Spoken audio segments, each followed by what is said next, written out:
Hello children, myself Jagdamba Singh welcomes you all in political science class.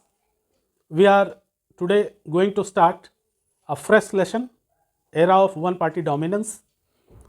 ये मुख्य रूप से इंट्रोडक्शन है इस चैप्टर का, जिसमें हम लोग चैप्टर के बारे में समझेंगे कि इस चैप्टर में हम लोगों को कौन कौन सी चीज़ें पढ़नी हैं। तो आइए शुरू करते हैं इस लेसन को। We have read about the serious challenge of nation building in previous chapter. हम लोगों ने प्रीवियस चैप्टर में जो हम लोगों का प्रीवियस चैप्टर था उसमें हम लोगों ने देखा था कि जैसे ही इंडिया इंडिपेंडेंस को प्राप्त किया उसके बाद कौन कौन से चैलेंजेस उसको फेस करने पड़े। उसमें सबसे पहला चैलेंज था पार्टीशन का। उसमें हम लोगों ने समझा कि पार्टीशन कैसे हुआ, क्यों हुआ, उसके कॉन्सिक्वेंसेस क्या क्या है, जो डिस्प्लेसमेंट हुआ लोगों का, जो रॉयट्स हुए और कैसे उनको रिहेबिलिटेट किया गया, ये सारी चीज़ें हम लोगों ने पढ़ी। दूसरी जो प्रॉब्लम थी वो था इंटीग्रेशन ऑफ प्रिंसली स्टेट्स, कि प्रिंसली स्टेट्स में 565 प्रिंसली स्टेट्स में कंट्री बटी हुई थी टुकड़ों में। उन सारे प्रिंसली स्टेट्स को इंटीग्रेट किया गया और इसमें एक अहम रोल हम लोगों के गृह मंत्री सरदार वल्लभ भाई पटेल का रहा। ये सारी चीज़ें हम लोगों ने पढ़ी। और तीसरी बड़ी चैलेंज थी कि इस स्टेट्स की बाउंड्री को रीऑर्गेनाइज करना था। तो ये तीनों जो चैलेंजेस थे उनको वन बाय वन हमारे लीडर्स ने बखूबी उनको सॉल्व किया। इसके बाद अब जो नेक्स्ट चैलेंज था वो हम लोग इस लेसन में समझने वाले। Many of the countries that gained freedom from the colonialism experience democratic rules. जब इंडिया आज़ाद हुआ 1947 में, उसी समय पाकिस्तान भी साथ साथ में बन गया। उसके 1-2 साल के बाद 1949 में चाइना जैसी कंट्री को आज़ादी मिल गई। तो बहुत सारे ऐसे देश थे जो उस पीरियड में गुलामी से आज़ादी में उनको मिल रही थी और उनको इंडिपेंडेंट होने का मौका मिल रहा था। तो अब सवाल ये था कि क्या उस समय जितने भी देश इंडिपेंडेंट हुए, क्या उन लोगों ने डेमोक्रेसी को अडॉप्ट किया? तो हम पाते हैं कि नहीं। उस समय लोगों के जब इंडिपेंडेंस मिला, किसी भी कंट्री को मिलता है तो उसको इस्टेब्लिश करने का एक प्रॉब्लम उसके सामने होता है कि कैसे इस देश को खड़ा किया जाएगा। और उस समय ऐसा लगता है कि अगर डेमोक्रेसी को अडॉप्ट किया जाए तो उसमें डाइवर्सिटीज़ हर कंट्री में है और उसमें कॉन्फ्लिक्ट देखने को मिल सकता है जो डिसइंटीग्रेशन भी करा सकता है कंट्री का। तो इसलिए बहुत सारी कंट्री जो उस समय आज़ाद हुई, उन लोगों ने इस रिस्क को लेना अच्छा नहीं समझा कि वो डेमोक्रेसी को अडॉप्ट करें। तो हम देखते हैं कि many of the countries that gain freedom from colonialism experience non democratic rule.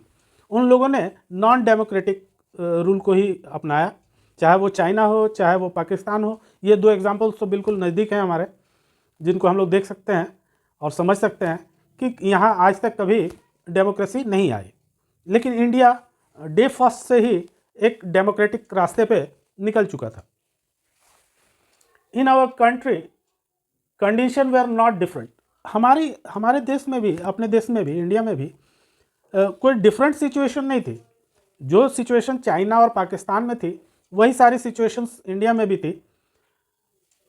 या वहाँ पर भी अगर डाइवर्सिटी थी तो यहाँ पर भी डाइवर्सिटीज़ थी। कॉन्फ्लिक्ट होने की आसार अगर वहाँ पे थे तो यहाँ पे भी थे। तो ऐसा कोई सिचुएशन नहीं था जो बहुत डिफरेंट हो इन देशों के बीच में।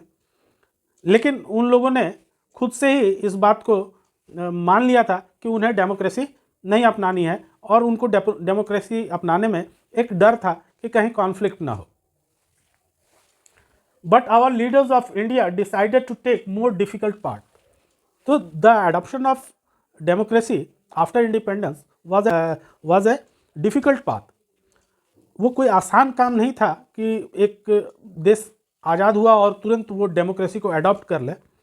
तो ये एक आसान काम नहीं था, लेकिन हमारे लीडर्स ने और उनके डिटर्मिनेशन ने उनको पावर दी और ये कहा उन लोगों को, और देश भी यही चाहता था उस समय कि India should become a democratic country. During freedom struggle our leaders were committed to the India idea of democracy. Freedom के पहले से ही जो हमारे लीडर्स थे वो डिटरमिन्ड थे इस बात को लेकर कि जब इंडिपेंडेंस मिलेगा तो हम लोग निश्चित रूप से डेमोक्रेसी को अडॉप्ट करेंगे। ये विचारधारा उनके अंदर पहले से थी, इंडिपेंडेंस के पहले से ये बातें चलने लगी थी नेशनल कांग्रेस के अंदर कि after independence we will adopt democracy. तो leaders of India decided to take more difficult path during freedom struggle our leaders were committed to the idea of democracy. वो पहले से ही इस आइडिया पे के बारे में सोच रखा था उन लोगों ने, और एक जनता से भी, पीपल से भी, सिटीजन से भी इंडिया के, उन्होंने एक कमिटमेंट कर रखा था कि जब इंडिया आज़ाद होगा तो यहाँ डेमोक्रेसी अडॉप्ट की जाएगी। Now we will study the second challenge which was establish democracy. अब हम लोग पहले में तो हम लोगों ने देखा था कि नेशन बिल्डिंग की चैलेंज थी कि नेशन तो बन गया, अब उसको एक नेशन की तरह एस्टैब्लिश करना है। उस समय जो पावर्स थे वो डिवाइडेड थे, जैसे कि प्रिंसली स्टेट्स डिवाइडेड था, स्टेट्स की बाउंड्री नहीं डिवाइडेड थी। तो इन सब कामों को करने के बाद एक बिल्डअप हो गया था देश कि अब यहाँ एक डेमोक्रेटिक प्रोसेस शुरू हो सके, और हमारा कॉन्स्टिट्यूशन भी लगभग उस समय बन चुका था। 1950 में हम लोग अपने कॉन्स्टिट्यूशन को अडॉप्ट कर चुके थे। तो अब समय था कि हम लोग जो है now we will study the second challenge. अब जो दूसरा चैलेंज था वो ये था कि टू इस्टेब्लिश डेमोक्रेसी, कि अब डेमोक्रेसी को किस तरह से इस्टेब्लिश किया जाए इंडिया में। अभी तक तो इंटरिम गवर्नमेंट चल रही थी, जैसे आज़ादी मिली उस समय इलेक्शन तो हुआ नहीं, लोग यूं ही चुन लिए गए, जवाहरलाल नेहरू प्रधानमंत्री चुन लिए गए और लीडर्स चुन लिए गए, और एक इंटरिम गवर्नमेंट फॉर्म हो गई जिसने इन पहली 3 समस्याओं को इस इंटरिम गवर्नमेंट ने सॉल्व कर दिया था। अब मौका था सेकंड चैलेंज की तरफ बढ़ने का, जो कि था टू इस्टेब्लिश डेमोक्रेसी।